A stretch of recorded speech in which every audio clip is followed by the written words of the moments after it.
All right, we are joined from Saudi Arabia by Thomas Brackmann. Welcome. Hello. Hello, So, everyone. one of those travel moments where you're on a flight and you think you might be the only tourist, and then you see one other person. They cannot possibly be from there or going to work there, and that's how I met Thomas on Nauru, a flight to Nauru. He was totally asleep a few seats away from me in a huge cast on his arm, and I thought he's not going to work in the refugee detention center. He's clearly not an islander, so he must be like me. And we struck up a great conversation, and we both happened to be continuing to Marshall Islands. So it's a pleasure to join you and introduce you to the broader EPS community via video.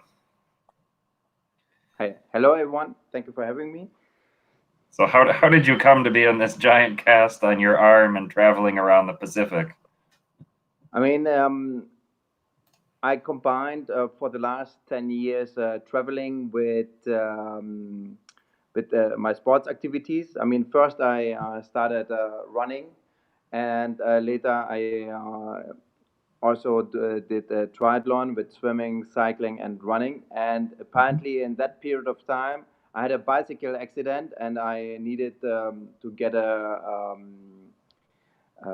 surgery. And I had already planned a trip to the Pacific, and I didn't want to postpone it. The doctor said I can still travel with that, and so I needed to do that because otherwise I would have lost money and time. Yes, but it was okay. I mean, usually the airlines check before if I'm capable to travel with this injury, but it was kind of okay. It was only a bit pity in Marshall Islands. I couldn't swim actually with my arm. Oh yeah, that's a disappointment, and yeah, Nara is not one that many people are jumping into the water for fun. It's not that kind of destination. I know Fiji is a favorite of yours in the Pacific. Tell us about Fiji. Yes, I think I went there already 3 or 4 times because it's a nice hub for that region. And I liked especially the Cloud 9. The Cloud 9 is a swimming platform. Usually you can go there for one day and you pay maybe $50, $60 and you can eat and drink the whole day and you jump into the water. And I already thought, okay, when I have my 50th birthday, I could celebrate it there. But the problem is it's very remote from every other any other place in the world. But it's I think it's a great party location, and if I go there in that region again, I definitely would go back to Fiji Islands, and I really recommend for all beer lovers Fiji Bitter and Fiji Gold. Good taste. Oh, fantastic. Not all of our guests will so openly talk about their partying, but it's even in the title of one of your books. I am here to finish, travel, swim, bike, run, party, repeat. So talk about how you party. Okay, the challenge is when I like to have parties, but when I started with running and triathlon sport, I read books about nutrition, and they said you have to become nearly vegetarian, drinking more water, eating healthy, no partying, going to bed at 9. So then I had to balance it out because here in Saudi Arabia, in summertime, it's in the morning at let's say 4 or 5 o'clock already. 30, 35 degrees. I think there's 90 degrees Fahrenheit. So that means you have to go to bed early at 9 o'clock so you can um, also wake up in the morning at 4 to pull out your training. So, but since I love both, I mean, partying and sport, I do first the sport and then I go out. Um, when I, for example, travel and I do a race, I invented, let's say, reward drinking and reward eating. Meaning, if I have a marathon in any country, after that I go to McDonald's or whatever, have a burger, and have one glass or two glass of wine. Um, I'm not sure if that is medical wise a good recommendation, but that is what I'm doing. It's like when you have achievement, you can celebrate after.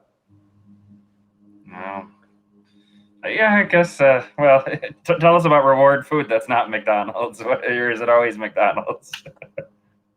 Yeah, I mean, usually before races, I lose a lot of weight, and I don't eat meat, no burgers. I go nearly fully vegetarian and also low carb. I mean, that is really challenging because I say when you are lighter, you are also faster, especially in the run, because you don't need to carry so much weight. It Mm, doesn't mean I mean, for swimming, you only need technique, I must say. Cycling, when it's kind of pretty flat, you can be also a bit overweight, but it's okay. But when you have to climb the hills, then mm, you also should be a bit more lean and lighter. And actually, when you cut meat, you especially red meat, is causing also inflammation, and it's slowing down your metabolism. And so, as I said, usually before a race, a big race, I'm trying to be more healthy, and then in the after the race as an achievement, then I can have my steak because I'm still a meat lover, let's say. mm. Fantastic. Yeah, I've tried to reduce carbs, but geez, I love carbs, so that's the hardest thing. But I'm down to like pasta once a week or so, and I mean, if you have carbs, then you can run more and make let's say 50 miles a week, and then you burn it all off. uh, oh, that's good. I've been taking long hikes in the hills around me in Seattle. So Michael's asking if one wanted to have a cursory view of Saudi Arabia now that they are allowing tourists, would 7 days be sufficient for sightseeing? If you book with tour company, I think then it's sufficient. But then recommend having minimum two locations. Let's say Riyadh, uh, inside the city. Let's say the old city, and edge of the world. Edge of the world is around 1 hour away from the city center. It's like the Grand Canyon. It's a fantastic experience. Hmm. And there are some tour companies here in Riyadh, and there you can book tours with them. And because they know the place, they know when to go there, and they give you also a cultural experience. And then in the west, you have Madina Saleh, you have Al Ula, you have Farazan Islands, and now they create different mega projects on the west coast at the Red Sea, let's say the so-called Red Sea project, where they target more wealthy tourists, or Neom in the northwest, close to Tabuk in the northwest, yeah. Hmm. And but 7 days would be sufficient. I think maybe in 3 4 months it's possible to travel easily to Saudi Arabia again, because now it's really restricted concerning the corona. Hmm. They don't have international flights on a regular basis. Hmm. But once it's open, then people can come here and enjoy here the beautiful Saudi Arabia. Now you said in the short visit Riyadh instead of Jeddah. I visited what 2013 I think it was, when I was only able to get a double entry 24-hour each transit visa. So I spent 23 hours in Riyadh and 22 in Jeddah, the longest flight connections I could make work. And I love Jeddah, and I thought Riyadh was dusty and ugly. So tell me why. Yeah. Yeah, we are down. The city is more for business, let's say. But outside Riyadh, you have some nice places, as I said, edge of the world. And 2 weeks ago, I went to the so-called Heat Cave. That is also 1 hour south of Riyadh. It's a cave close to the village Heat, and there is a underground little lake. It's something special for Riyadh, and there are red sand dunes where you can also do sandboarding, and you can also do a camp out. But it's all outside of Riyadh. But currently, they also reconstructing a lot of parts in Riyadh, like Mm. the old capital inside the city. It's called Derea, and they brush it up dramatically because they want to open the country for tourists because it is part of their so-called Vision 2030. Because 2030 Saudi Arabia will be 100 years old, and they want to go away from dependency of on oil, and they welcome all the tourists in the world to see the landscape and to embrace their culture. I think I went out to that site. That's the UNESCO site where the ruling family is from. Yeah, I thought. Yeah, I when I visited, I think they were just repairing, and there was just a lot of construction going on, and I just walked around and nobody bothered me, and so it would be interesting to see when they have reopened it. So you're what, 2 weeks away from your decade anniversary, and I know in expat life I spent about that much time in China. That means you see a lot of people coming and going. You know, the expats are often 2 to 3 years, it seems. What is that like to be an expat for a decade? I mean, it's really interesting to see the development, the change that started, let's say, 5 years ago, and but with that comes also the friends that left, and it's sometimes sad to say goodbye, but I think all the friends that I made here and that left the country, we are still connected via social media, and sometimes in travels I meet people again, and that is really cool. And but in general, I really hope I can stay here a bit longer because to see the progress of this country, like the recent developments were like 2 years ago.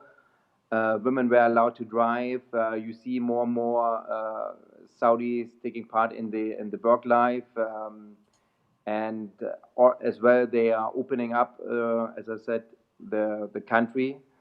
I think maybe they want to bypass Dubai concerning tourism. That is the Mm. reason why they create so many projects, and they put a lot of money into that. And they created sports events, cultural events. They bring big singers here to Saudi Arabia. Mm. I mean, 10 years ago when I arrived here, I think it was not even, it was really a closed country. You couldn't really travel here, only on a business visa or when you wanted to go to Mecca when you are Muslim for doing the Hajj or something. Mhm. Yeah. And what is your living situation in Riyadh? This is a compound. This is Yes, I local. mean, Mhm. since I'm working for a big company here, it's I'm lucky enough to live in a compound. Compound is a gated community where you have security with barbed wire and a wall around it, and you have a pool, you have a gym, and you have your own little house. But I also know other expats that live in a normal house outside. It depends always on the contract that you have with your company. Hmm. Interesting. But I'm living alone. I'm usually I say I'm happily divorced now. I don't have kids and no wife. Yeah. I see. Interesting. And what is the?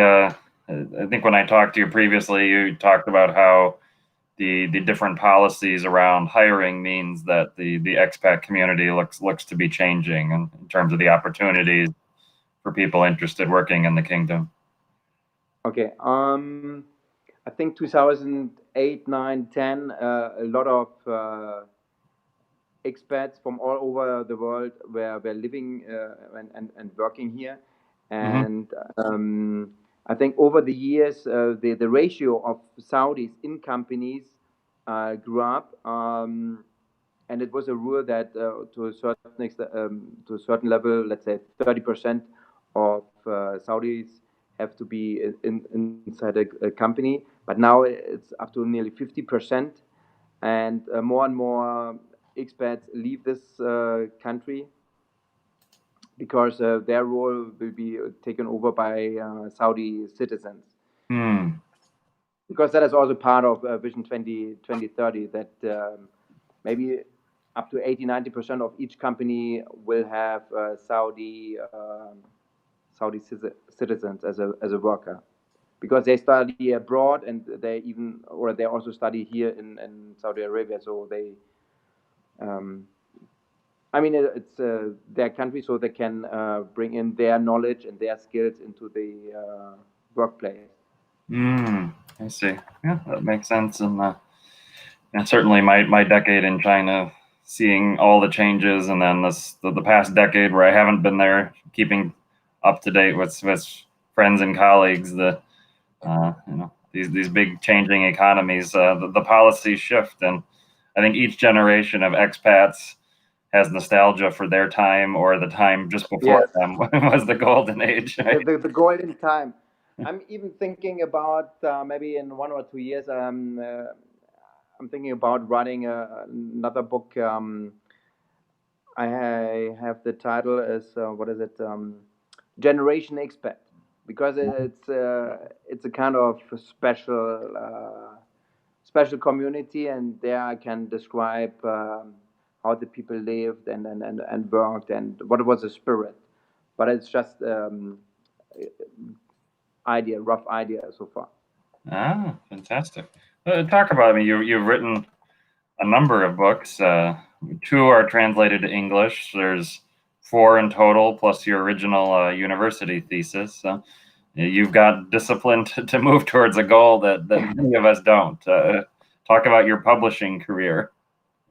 Okay, I think since I'm a kid, I'm in writing. I mean, I was editor in chief of a school's newspaper, university newspaper. I was a journalist before, and I had on my bucket list, I wanted to finish a book or publish a book before my 30th birthday. So, and I thought, okay, I combine it with publishing my master thesis. It was about Turkey and Islam, and I could publish that, I think, when I was 30. We've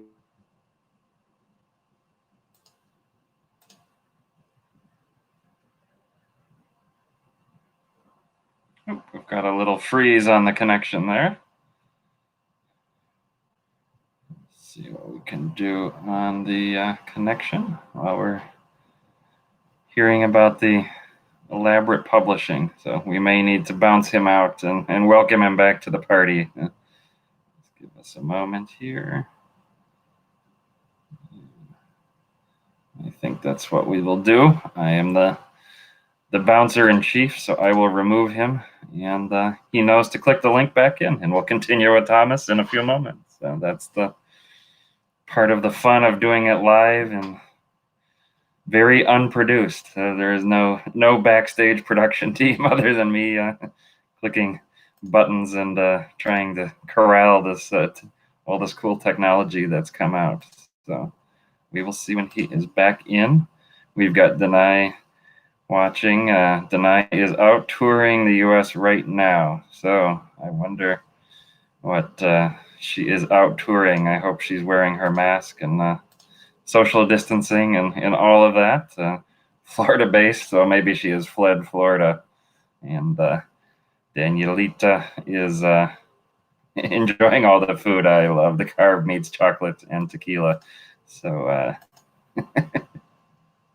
That's the issue.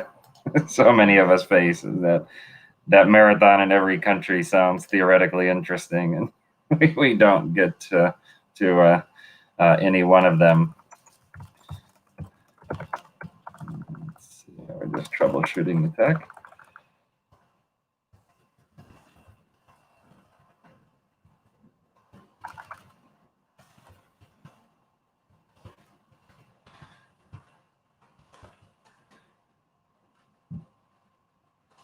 All right.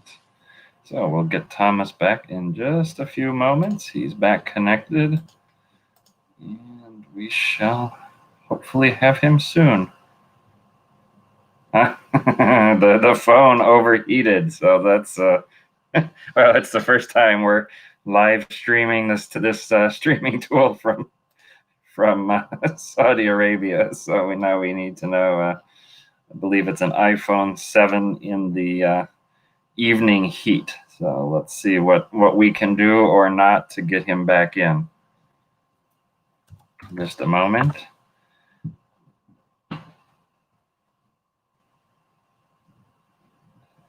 All right, he is up and running. We'll be back in a jiff.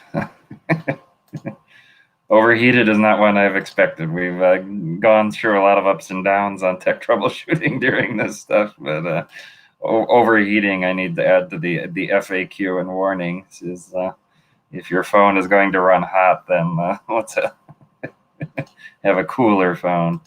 Okay.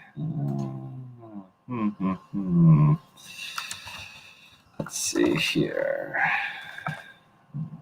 Okay, bear with us.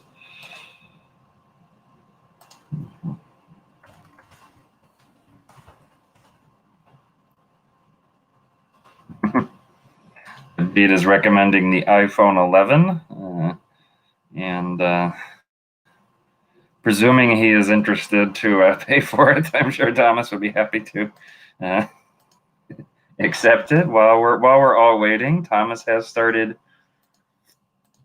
a TikTok channel, so we can all amuse ourselves with TikTok. Let's put the link in the the comments of his TikTok.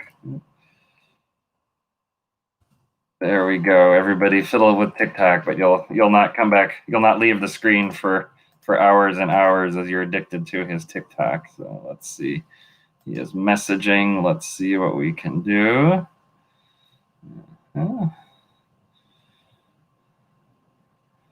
I need to have that.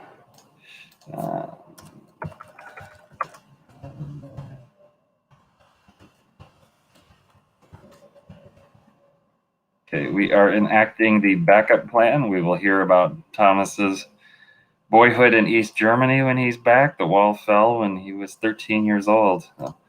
I was thinking about how that kind of drastic shift in some ways is related to what young people are feeling like at this time, and suddenly all their plans and how they knew things worked is getting disrupted.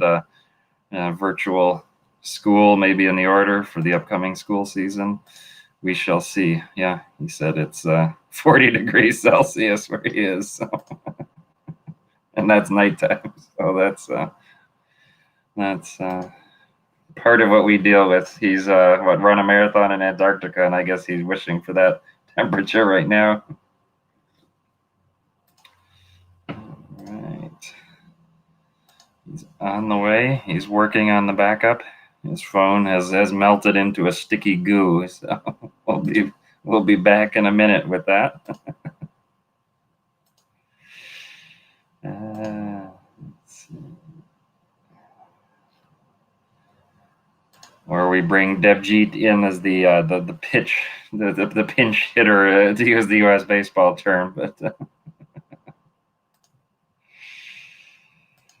waiting. He's almost there. Right. TikTok.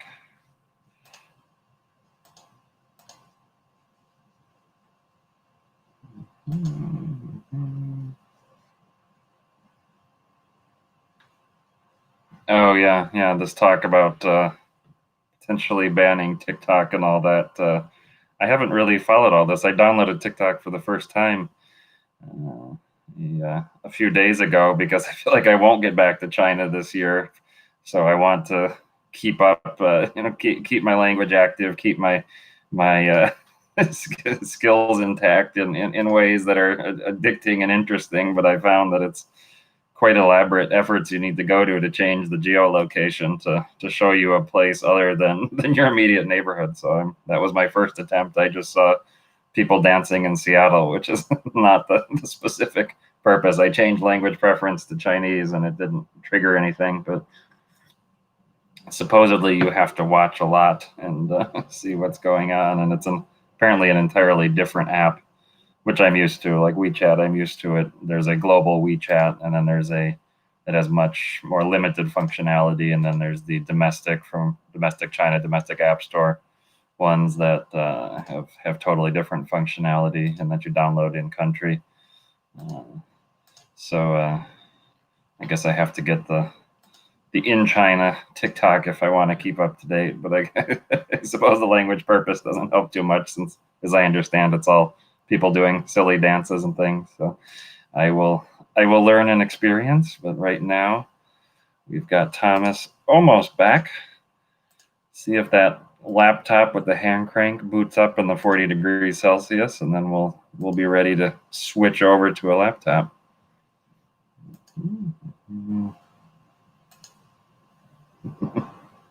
Yeah, Devjit already praised KSA. That's right. He's got every tourism bureau in the world should be hiring Devjit to do their pitch and their flowing prose about how wonderful they are as a destination. All right, that could be a future party game. Instead of trivia, it could be how to make the best Devjit style comment for a destination. Out Devjit. All right. Okay.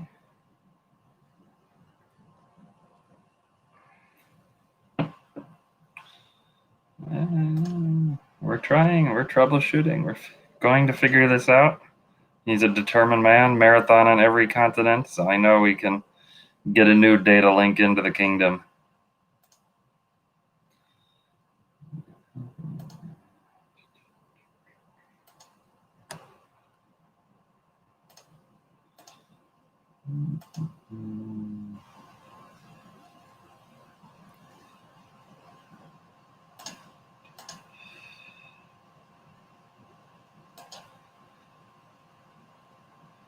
While we are waiting, I'm going to share a link of a charity that Thomas has been involved with.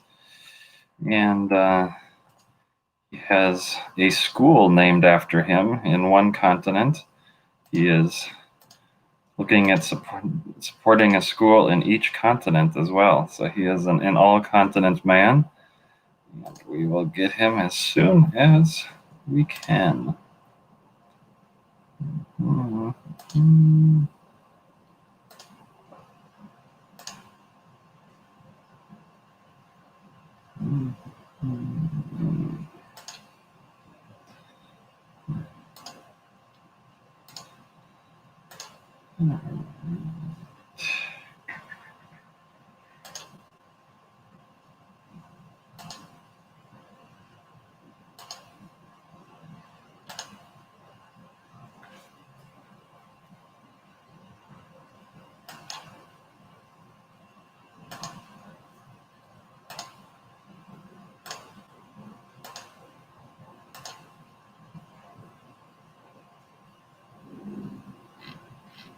This might be the Windows XP boot cycle if it parallels the iPhone 7. So he's trying. We'll get there.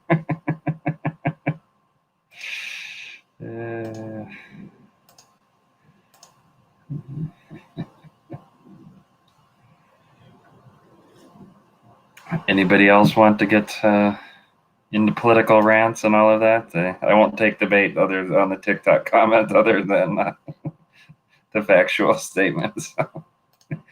It won't be a political dial-in show.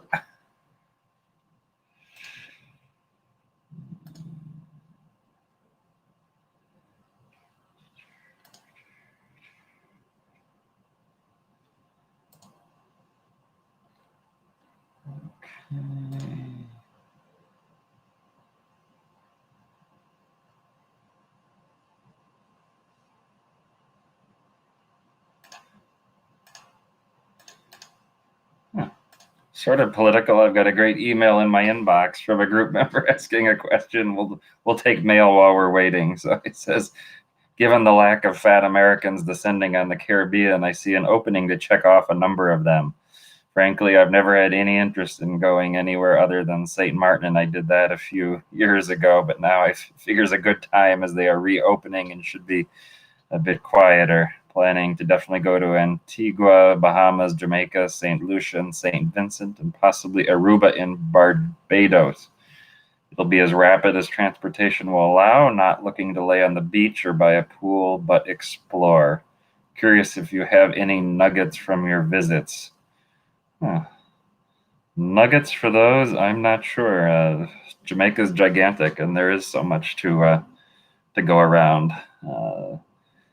My big nuggets in the past were avoid any possible cruise ship day because they overwhelm the islands. That you've got the place to yourself in that regard, in all of those.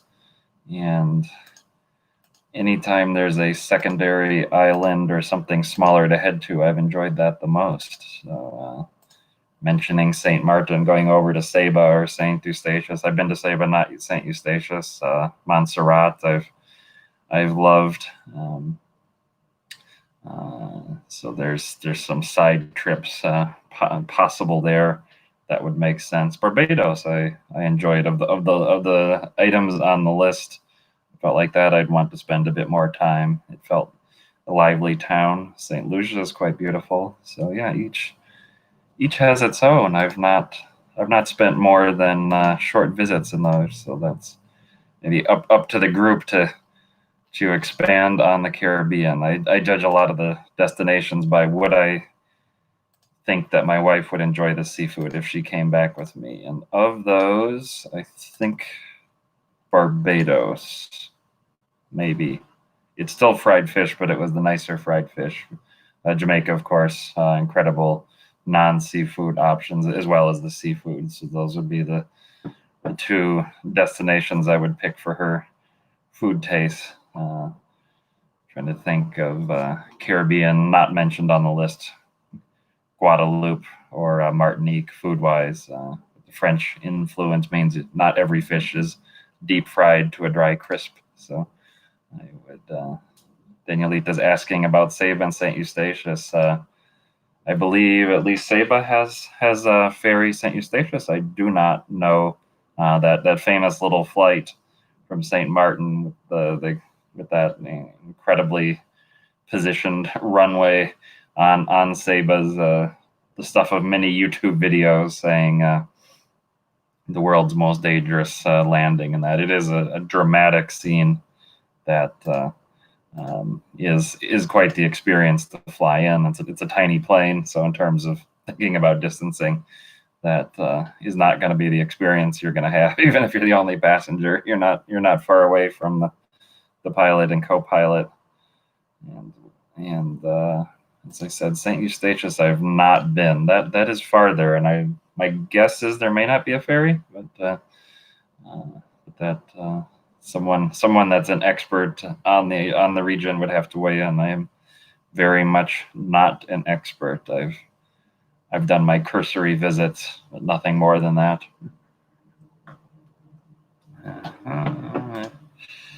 Let's check in with Thomas.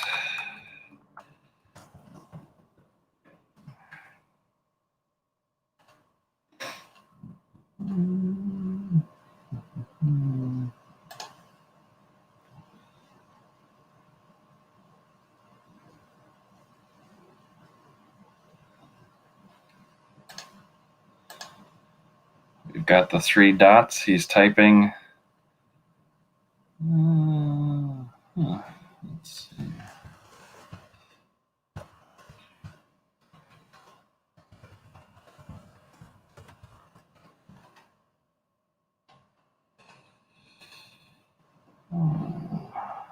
Let's see.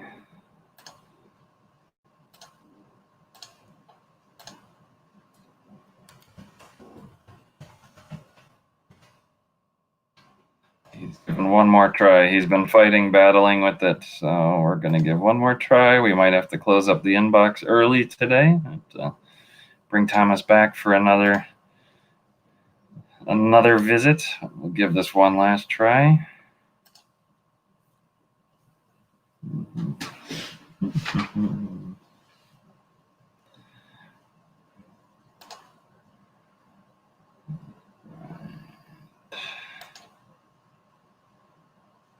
Go. What can we do?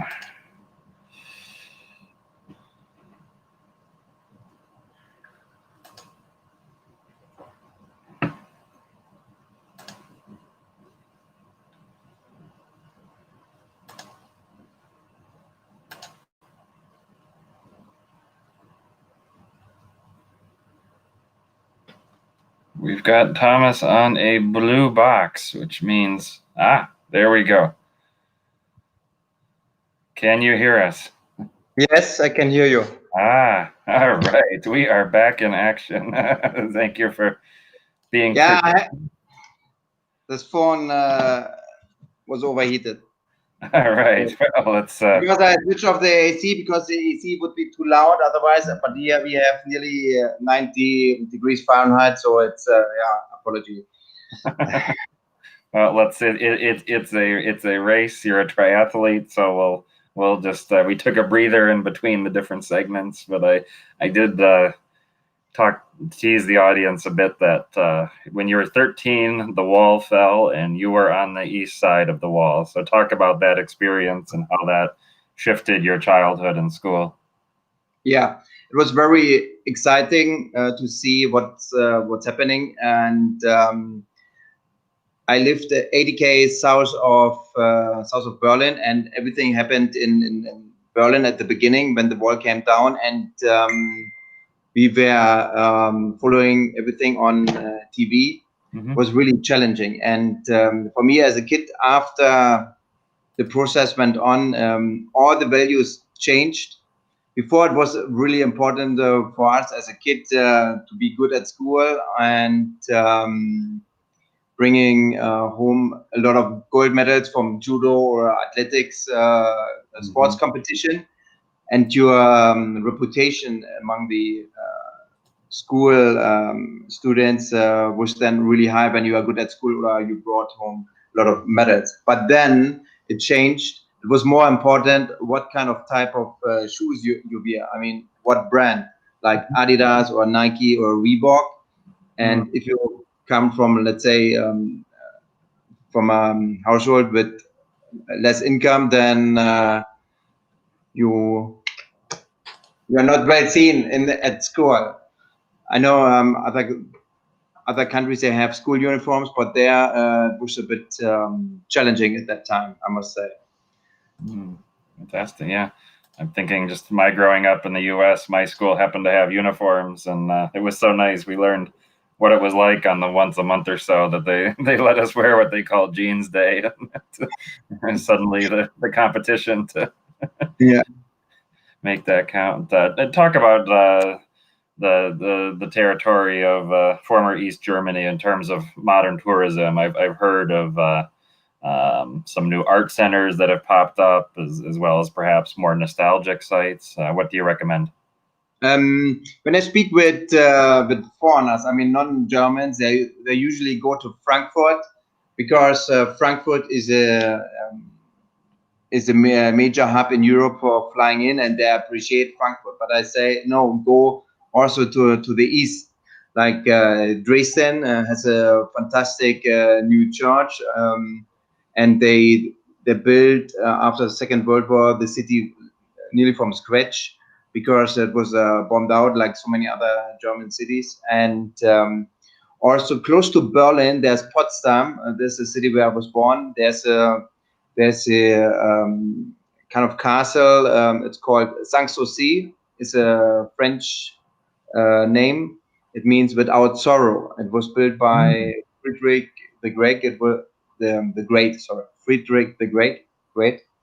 And he was a king of German state before, and it looks like Versailles in Paris. And then we have, of course, Berlin, the capital. For art lovers, it's really fantastic. We have a lot of museums there, and we have um, a river through Berlin and a canal, so you can have a kind of cruise among the city or in the city center. Mm-hmm. And I used to go every summer in the first weekend of July. There was a so-called Love Parade, and that it was a kind of techno parade with 1 million people dancing on the street. I mean, they claimed it's a kind of demonstration, but it was a kind of fun event. And unluckily, it's not there anymore. But if you want to get the spirit, go on YouTube, type in Love Parade Berlin, and then you will see what happened there in the past. It was fantastic. Oh, fantastic. And continuing your early days, we were interrupted with the technical difficulties about your publishing career, and I think you were going to first mention your was it your university thesis? Yes, that was about Turkey and Islam, and the cover is in red. And ever since I published, I think now 4 books, and each cover has a different color. My second book is about 6 years of traveling from Saudi Arabia.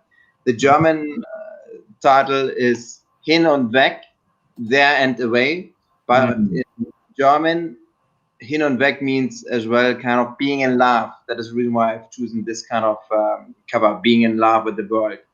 I think that was a place somewhere in Africa, maybe Burundi, but I'm not 100% sure. Okay. The English title is Into the Unknown, but I don't have a copy now with me here. That was my second book. The third book I published last year. It was I'm Here to Finish. It's a book about triathlon and running in different places worldwide. There I also give training advices, but it's all my books aside of my master thesis are a bit more funny, and or I try to be funny in that books. I mean, German humor is not a big seller in the world, but I have an easy writing, and people when they read it, they think I'm talking to them. I'm not that serious writer per se, so I want to entertain the people. And currently, I'm writing my book number 4. The German version is already out. The English title or the English version should be published end of July. The title will be Fake Putin, Me, and the Hidden Crocodile. 200 stories from 200 countries. So I have one country or one story per country. Okay. So it's the setup is from A, like Azerbaijan, Afghanistan, to Z, like Zambia, Zimbabwe. And each time I have a little story. And there's also not, let's say, a series. Like I don't write, oh, you have to go there and there, but I try to tell the story of what I experienced in different places. But at the end of each chapter, I give 2 or 3 recommendations what to do, and but also sometimes with a kind of funny line. But I try to be entertaining in these texts. Well, give us a funny line. What do you think is the funniest line in German, and what's the funniest one in English? I mean, with some countries, I do a little assessment of the country. Like, for example, for France, I start why the Germans don't go by car to France. They usually go there by tank. Yeah, but the French will say, yes, you come with the tank, but you always walk back on your foot, right? Because we always get beaten, right? I mean, and since we are now in the political correct period of time, I thought I have to make a little warning on the book, because if you take some lines out of that, you could say, oh, that is kind of maybe, what is it, maybe racist or offending, like this, what it just said, right? But on the other hand, I bring it into a kind of balance. Okay. Or about Philippines. Uh-huh. The Filipinos, they are really funny guys. They're enjoying the sport and they're very optimistic. Why? Because they are only 1 meter tall, but they still try to play basketball. But they have one thing: they love to sing. When the kids are born, they're not crying; they're singing. I mean, that's a little thing what I observed when I went to Philippines, or when I meet Filipino friends and colleagues. Yes. Or that is a. And you're doing the English translation yourself? What I do is now I translate myself, but I send it to English native speakers. Okay. I did that with my other book as well, and but every time when the native speaker is brushing it up too much, even I can understand it, but it's not my words anymore. I bring it back, because sometimes it should be still my style. Because what I realized, when I, as a non-native English speaker, read a book, I can understand it, but it's really, really tough, because my major target audience are the non-English natives. So it's an easy peasy. I call it easy peasy English. Yeah. Oh, I see. Interesting. Fantastic. And what was it like to finish 193, which you did last year? I wasn't able to attend the party, but a belated congratulations. Thank you very much. I think the last country was Eastern Timor, or Timor-Leste, and I didn't have proper champagne. I had a coconut, I think, and when I came back to Saudi, I had a little get together with just 20 people, and I mentioned a similar feeling that I had after my first Ironman triathlon. I mean, you have a kind of, you're happy about it, but then you feel, so what is next, right? And so I call it the post achievement stress disorder. So because then you're happy about it, and then what is next? So and but I also realized, for example, now I'm in between jobs now, and I put also on my CV, oh, I travel to here 200 places and blah blah blah, but no one really cares about that, right? I mean, you are proud, but so what? I mean, you bring a lot of knowledge, I mean, with you, and you learn a lot, and a lot of people do maybe an MBA or another studies, but when you travel, you learn so much from other cultures, and the appreciation for that is not really there, maybe. And maybe as well nowadays concerning climate change, people would think, oh, he wasted a lot of money and a lot of air miles, and produced a lot of CO2. But nevertheless, more people went to space than traveled to all the countries in the world. Yeah, and for example, here I brought this this map where I pointed out I pinned the places where I've been. Yeah. Okay. I mean, I think each traveler has his own little collection. I mean, for example, for me, I try to bring home a little note from the money, and I put it before on the wall, and to see, I've been there and there. It's really interesting. Like in Zimbabwe, you can buy, I think, $1 million note. I mean, it was old currency when they had a high inflation. Yeah. Mm-hmm. Mm-hmm. Fantastic. And so, what are some of the goals? I think you've already run a marathon in each continent, or you're missing Australia. Is that right? And maybe peaks. Yeah, I mean, in Australia, I have only a half marathon, and I planned one marathon in Sydney, 20th of September. But I think I cannot make it this year because regular international flights are not yet really possible from Saudi. And if I go to Australia, then I think I have 14 days quarantine, so I have to shift it.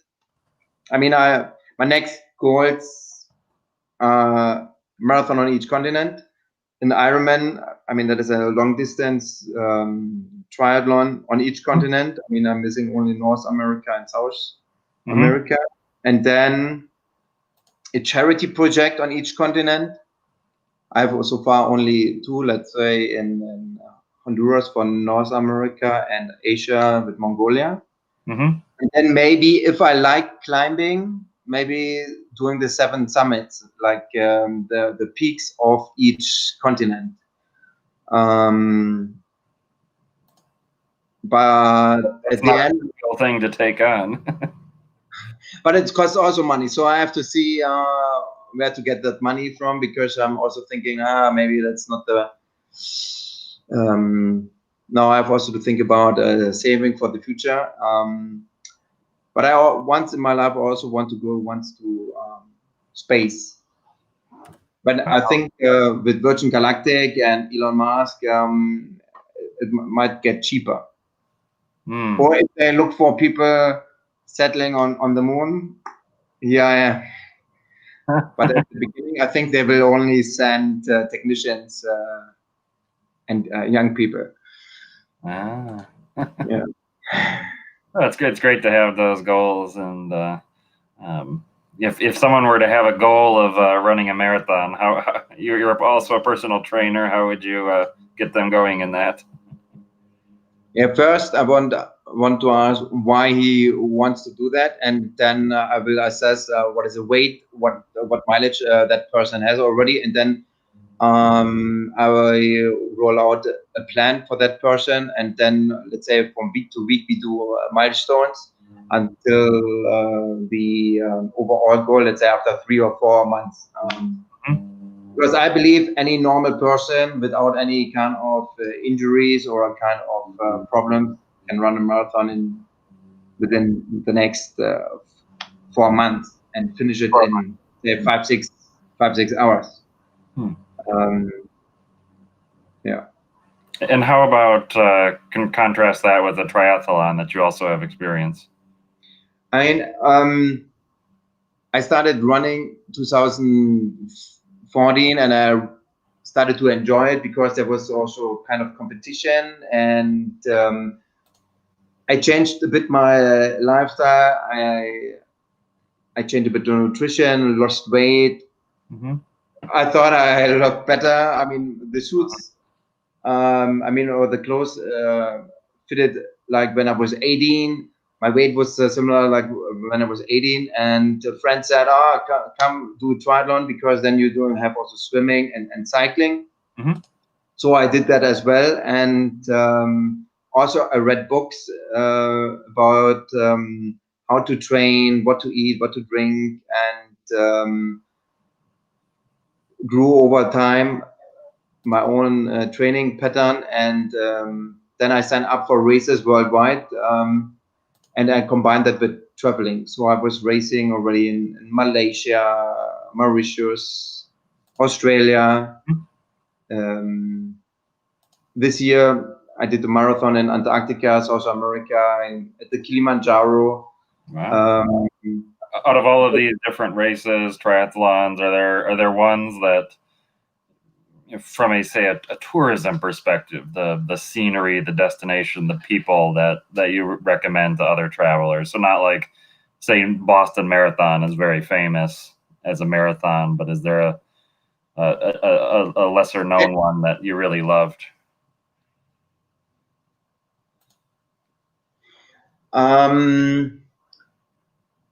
Usually they say the first is always the best. Like for me, The best long distance triathlon is in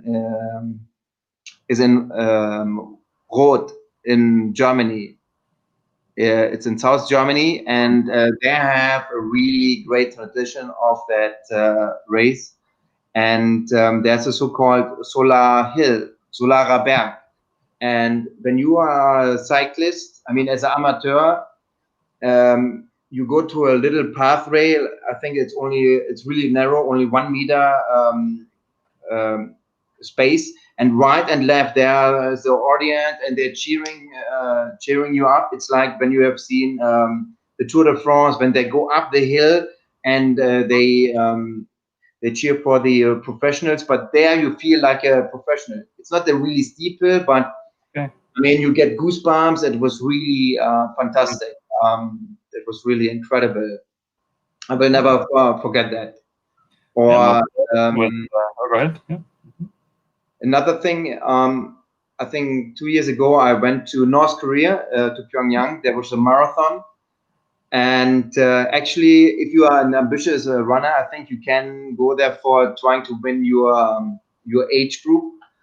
Because not so many people travel to North Korea for running a marathon. I mean, because a lot of people are afraid to travel there.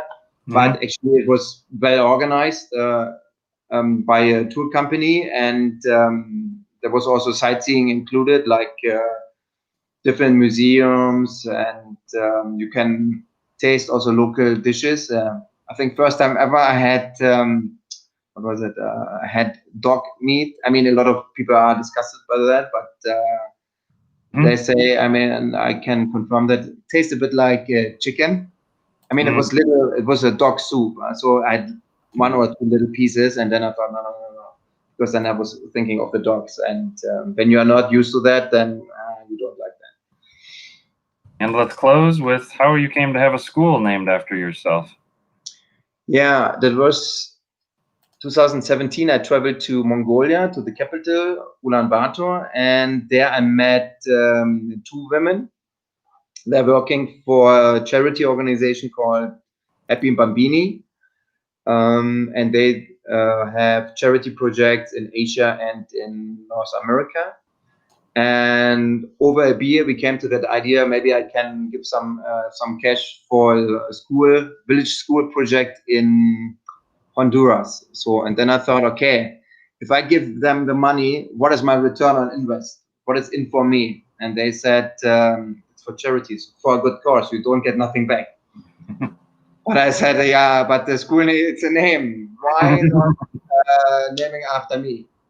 I mean, it sounds weird. I mean, I'm not a famous person, but in Germany, we have this company, SAP, this IT company, and there are 2 brothers. One brother, he's sponsoring charity as well, and one scientific institute is named after him. So I thought, okay, what he can do on the big scale, I can do maybe on my little level.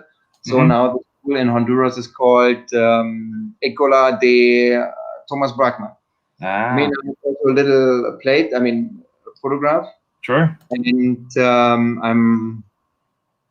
but unluckily I never visited yet, so I have to go back. I mean, it's just little. I mean, it's 2 rooms, or maybe for 25 kids. But I mean, I think that makes a bit difference. I mean, because I think when you get some money left over, you can share it with the rest of the world. Okay, but I also want to be awarded for that. So that is the name, basically. And the second project that I supported was in Mongolia. It's a refurnishment of a kindergarten. Yeah, I thought, okay, I don't need to pay always for my own pocket, so I organized different charity events here in Saudi among colleagues and friends. I was having speeches about this charity organization and this charity project, and the people paid for participation, and this money went directly then to this kindergarten. Oh, fantastic. Well, Mhm.